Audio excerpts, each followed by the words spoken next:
I think my favourite part of the FT of all is the business life column. I learn something from that column every week, something that I apply in my job and in my life. I've got to look at FT FM because it covers the industry that my clients work in. I rely on FT's email alerts to flag important stories for that. And then I start to browse more generally for global events. One of the things I really like about the FT is the opinion stuff and the comment. So the editorial, but also the people they bring in on a relatively regular basis. All the people they bring in seem to be relatively sensible, relatively pragmatic, usually have a point of view, usually a sensible point of view, even if it's not necessarily the one I agree with. So it's a good place to go and get a bit of perspective. You can go and get lots of news in lots of other different places.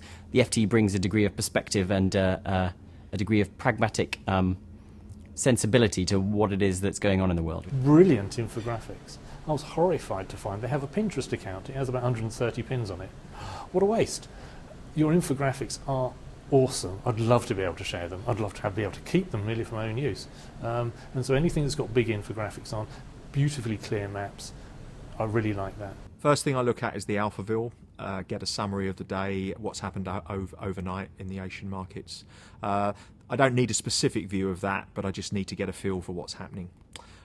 Secondly, I go to the front page. Again, I get an overview of what's going on.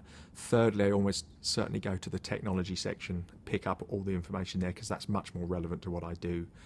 And then finally, I do enjoy looking at Lucy Kellaway, and I do enjoy looking at Lex. I do read the first page. I read political coverage, and I read the financial news.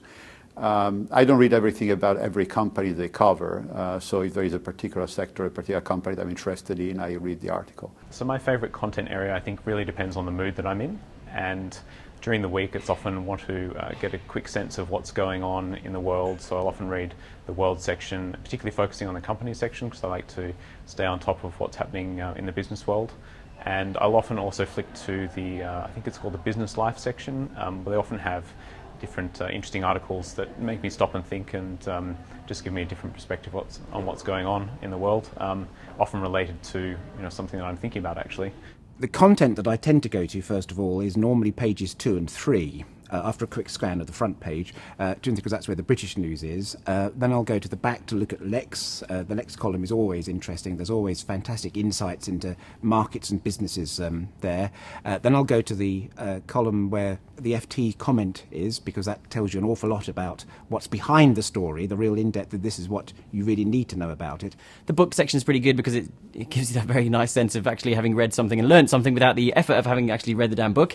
Yeah, my favourite content areas tend to be areas that are more relevant to my job and my professional sort of practice. So we're talking the companies and market section, any market insights, any sort of guest commentaries by macro strategists at the back pages of it. I love on the Monday, it's the first thing I do in the morning. I look at the week ahead, because anyone tries to give you a week ahead thing and it's always completely either one-sided or misses things, I don't know. But on the FT one, gives you economic data, which is great every day around the world, which is fantastic. Then it gives you a few social things, which if we live in London, a few things happen here. It's interesting to know as well.